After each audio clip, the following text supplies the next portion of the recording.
I'm eating chicken cacciatore. The towers got exploded.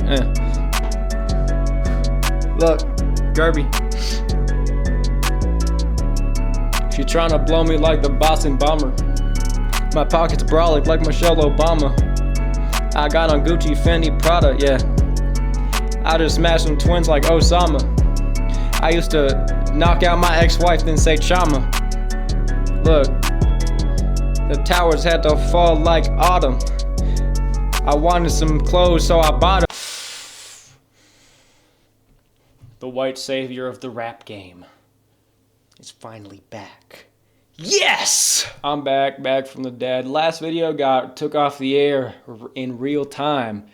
I was taking some liberties with some of the jokes.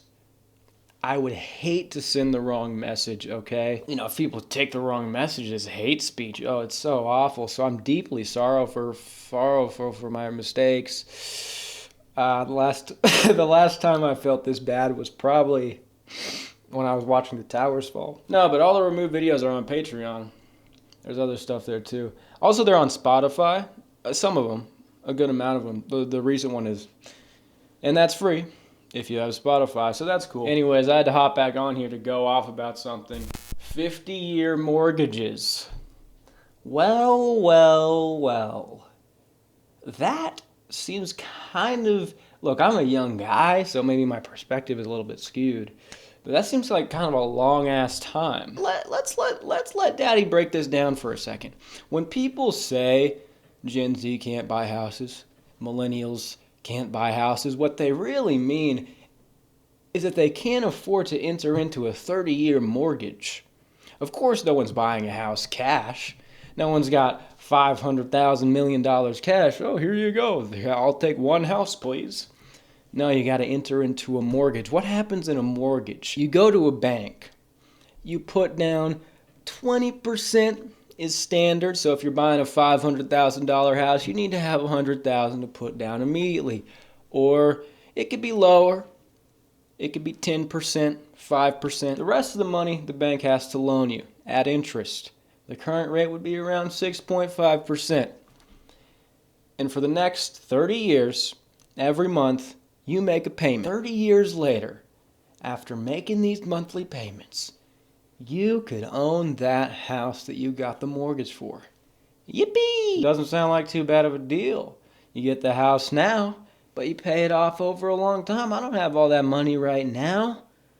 What am I supposed to do? But if you'd read the fine print of this document, what you'd find is that the 6.5 interest rate, it's a little misleading because it compounds over these 30 years. So the total interest percentage, or TIP, will usually be well over 100%, meaning that over the course of this 30 years, you end up paying twice the amount of what this house is worth.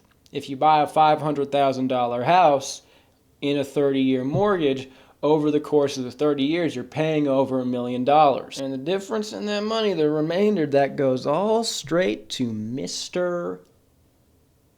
McFlanagan, the owner of the bank. Now, this, of course, was a corrupt system. You don't win with it. To charge interest on top of interest is morally reprehensible and ought to be criminal. But for a while, it works okay. You get the 30-year mortgage. People are entering it. They're buying the houses.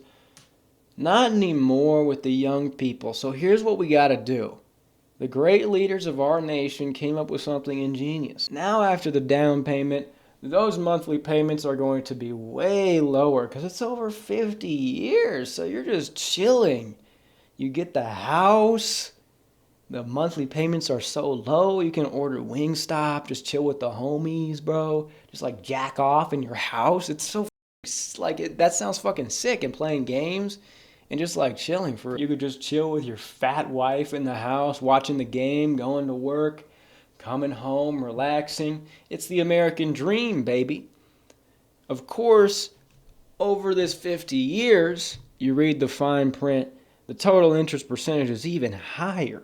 Something crazy. You're going to end up paying $500,000 more than you would have with the 30-year mortgage over those 50 years. I mean, wow, that's a lot of bread. I'm at the tippity top of the rap game. I've escaped the hood. I have all these accolades. I sip and drank. All these bitches want my wiener. But I would have a hard time purchasing something like that. Let's get serious. Let's get a little technical here. That's actually not the bank's game to get you to enter a 50-year mortgage and stick it out the entire 50 years. Of course, that would be good for them, but that's not really the strategy. People move 12 times throughout their life. They move every 5 years. Banks know this. So what then is the rationale behind extending this loan period from 30 to 50 years, besides helping the hardworking people of America, of course, which is the number one priority of international finance? But the other rationale has to do with the allocation, the ratio of your monthly payments in a 30-year mortgage or in a hypothetical 50-year mortgage.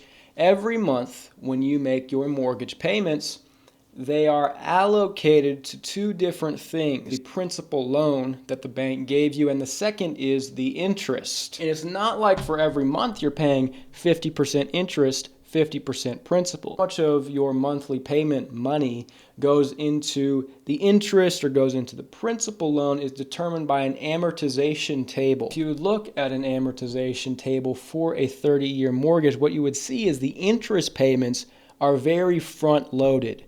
The first 5 years, you're actually paying most of the interest, which goes straight to the bank. So you're not building equity in the house. See, they're not really relying on you staying in that house 30 years to let the interest cook. That would work for them. They would win there, but they win either way because the interest payments are all in the first 5 years, and they're betting on you moving within that time period or not long after that. And that is a pretty solid bet to make in today's world. People are always moving. There's jobs everywhere. Companies span the entire country and beyond. So people have to move. People have to relocate. But it would seem that people were still generating a decent amount of equity, not giving all of their money to the banks. So what is needed? A 50-year mortgage. Within a 50-year mortgage, the amortization schedule will be such that you'd have to stay in that bitch for 20 years to build any substantial amount of equity. Basically, all of your payments are going almost entirely towards interest directly to the bank, not towards the principal loan, which will actually lead to you owning the house. So you see the game now. You enter into a 50-year mortgage. It's a long time before you build any substantial equity in that house. Chances are you're going to move before that happens. Even if you do stay, the bank still wins. The interest cooks longer, and you get a very large chunk of money siphoned away from you over time by the compound interest. So you see how you're just getting further and further away from owning something. If you get a 50-year mortgage, you're further away from owning that house than someone who's actually homeless, than someone who doesn't have any house. And you can go, well, previous mortgage terms are still available. If the 50-year launches, the 30-year is still going to be available. A 15-year, 5-year. Here's the problem. Once this convenient new technology is introduced, more people are going to buy houses. You can't underestimate the amount of people here just walking around. They have been whittled down to non-sentience. You give them a piece of paper. It says you own the house. They'll sign the shit. Doesn't matter how bad of an idea a 50-year mortgage is if you do the arithmetic. The compound interest, total interest, no, they're just going to sign that hoe to get them and their fat wife in a house with a couch and a TV. And what happens when all these folks are suddenly back in the housing market buying houses? Well, the price of all the houses is going to go up. The market's going to get worse. You see, theoretically, since the prices are so insane, no one's able to buy these houses, something was going to have to give. They were going to have to drop, something was going to happen, or all hell would have broken loose. Not now. The market would be prevented from correcting because all these people are buying houses, even though they are very far from actually being able to buy any of the houses at the prices they are at. But since they enter a 50 goddamn year mortgage, oh, they bought the house. So what you see is this cycle of debt slavery. You work, You relocate to find better opportunities. All of your payments, all of your money, when you break it down, is going towards this interest. A large chunk of your money as you navigate the world today is going towards some sort of interest or debt all the time. Riddle me this. What is the cheat code? The most surefire way, the number one way to get rich? It's compound interest. This is the idea behind something like a Roth IRA, an investment account, a retirement account. The idea is you have this account for something like 30 years. You continue to invest in it. You get year-over-year returns. You get stacked dividends. Over the course of this 30 years, you get compound interest to work for you. And if it's some sort of tax-exempt account, you withdraw it, you're a tax-free millionaire. This is what boomers did if they knew what to do. You didn't have to be a genius, have some great business idea, work crazy hard, be great at networking, mathematics to calculate the perfect way to allocate your money. You get a conservative investment portfolio. You start when you're in your 20s, late 20s, when you're financially stable. You start putting more and more money into it. Then you reach your 60s, withdraw it, tax-free, you win. There are boomers, Gen X that did that. That's it. That's how they retire. Tax-free millionaires. That's the easiest way. That's the secret. That's the cheat code. Compound interest. This is a bank's entire business model, is interest. And this doesn't necessarily have to be a bad thing. But there are a few things today that make it very much a bad thing. That's ruined all of our lives. When a bank loans you the money for something like a 30-year mortgage, where do they get it from? Do they go in the vault and count little jewels? Is it all accounted for? Is it all in some sort of reserve? Do they only lend out money that they have? No. The system of banking we have today is fractional reserve. They don't have to have, they just lend it, they create it out of nothing and lend it at compound interest. When you are able to charge compound interest on money that you do not have, you win. You get to a point where you own everything. This is what always inevitably happens. People like to talk about BlackRock, these giant asset managers, State Street, Vanguard. Who owns BlackRock, State Street, Vanguard? Well, firstly, they all own each other. This is easy to see. It insists upon itself. But beneath that, listed as an insider, the number one holder of any one of these massive asset managers will be a bank. In the case of BlackRock, it's listed as an insider. Bank of America owns the majority of BlackRock. It's not some traditional loan that started BlackRock. BlackRock's not some startup of some guy just like, oh, I have an idea. I'll just create a company that owns everything. No, it's created by great finance as an extension of itself. It all insists upon itself. So yes, banks do own everything. BlackRock is owned by a bank. State Street is owned by a bank. Vanguard is owned by a bank. What they really are is just extensions of banks. That's all they are. And we know that these massive asset managers create big problems in housing. All these investment homes are bought and they're empty. Now, technically, people are going to go, oh, BlackRock actually doesn't buy a house. Okay, jackass, they own all these other little, smaller real estate investment firms, and then they buy all the houses. Same shit. It's the same shit. Don't be a fucko. Yes, they're buying all the houses. Yes, they own everything. But who owns them? They own each other, but they're owned by banks. Banks. How did banks get this powerful? How do they own everything? Because they are able to charge compound interest, the secret to getting rich, with money they don't have. They lend out money they don't have and charge compound interest on it. Now they own everything. They own everything. And you can't have anything. This is the danger of usury. It is basically genocide. Usury has little differing definitions. Some people say it's any interest at all. But in economies of scale like we have today, there has to be these institutions that can create money out of almost nothing and lend it at interest.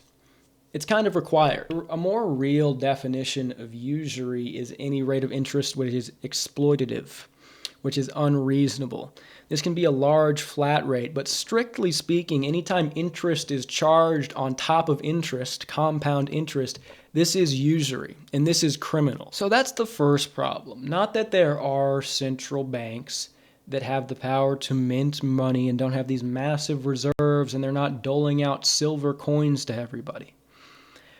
But it's the rates of interest, the usurious rates, which are immoral, which are unethical. The second problem is the allegiance of these banks towards the people in whatever country, nation they inhabit, which is, number one, obviously not there if you look around. Young people are enslaved by debt. They are one emergency away, specifically a medical emergency away, from complete ruin.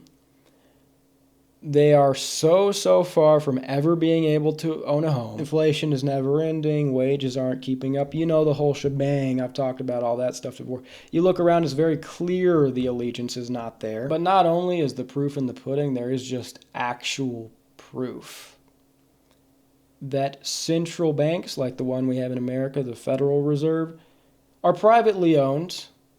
They're not under the wing, they're not underneath the government. And it is very clear they do not care about you. They do not want you to live a happy, prosperous life. This is evidenced by the behavior of something like BlackRock.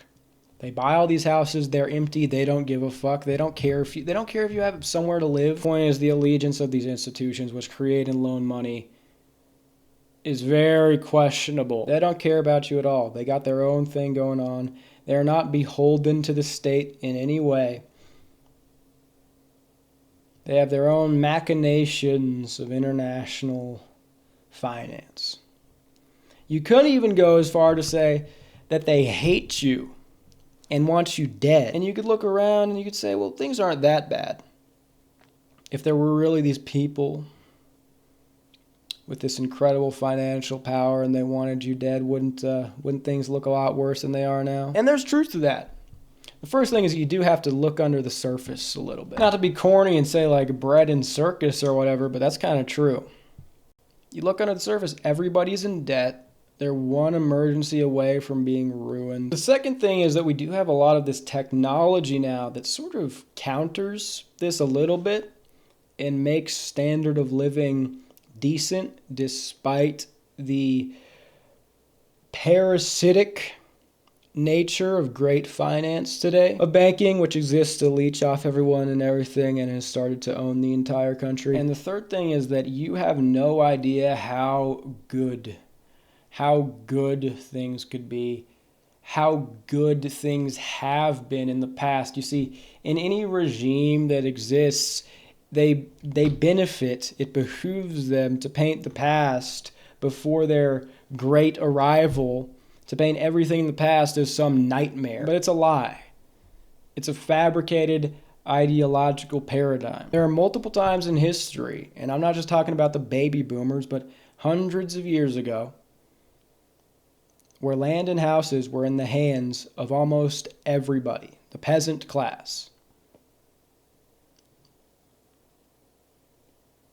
Despite they don't have little standard of living things like we have today because of our technology. But other than that, the situation we find ourselves in is actually quite dismal. And if you think otherwise, no, actually, that's you've been raped. Multiple times in the past where people had more ownership of their property, more leisure time, less taxes. You have no idea how good things could be with all of our technology today if we had a system of banking that existed for the benefit of the people and not private interests owned by those who represent the people, not private interests. You have no idea how good things could be. Things do not have to be like this. And this is the big problem. When you get into the nitty-gritty of economic theory, I don't know a whole lot, but people drone on and on about, oh, capitalism, oh, socialism. It's like, dude, you're missing the forest for the trees. The people who own the institutions which mint your currency, every US dollar in circulation, and loan it at interest, regulate the entire economy based on debt and usury. These people are not subject to audit. They are private interests that hate you and want you dead. That's the problem. That's the whole problem. You can drone on and on about whatever. Like, honestly, I don't know if this is a ridiculous thing to say, but I don't think it really I don't know if it matters that much, if it's more of a free market kind of thing or a socialist kind of thing. Basically, you just have to have the banks not owned by people that want you dead and raped. State banking, that's all it is. And every leader that's tried to do it has been murked, iced, without exception. Anyways, that's the rant. Comment below if I cooked, if you like it. Here's the thing. I'm not pessimistic about the future. I think that this shit won't fly. A lot of people are onto it. People are over it. It's gotta end. It's gotta give. There's gonna be a point in our lifetime where things start to get better. This stuff starts to reverse and we start winning. Mark it. Write it down. They might get worse before, but it's coming. The mini golden age is coming. Run and yell it from the rooftops. Don't go around living your life thinking everything's so bad. Everything's going to end. It's all over. Something terrible is going to happen soon. Operate as if everything will work out in the end. Everything's working. Everything's going to be good. Going to turn around. This is the way you have to live your life. Because here's the thing. If things don't go that way and things do go down, you think you'll be better prepared. You think you'll be better able to handle the situation if you've been dooming all this time, but it's the exact opposite. To meet the world, to go live, to build skills, to be a person who has some pull, to be a person who has some aura, you can't be walking around with this fucko attitude. You have to operate as if everything's going as planned, and then you can become the man, and then if you're the man, then you can handle anything. And all those who are subjecting everybody to this sort of debt slavery, they're ultimately playing against God. Don't forget it. Never doom. Appreciate the opportunity to be alive and give your gift fully. Peace.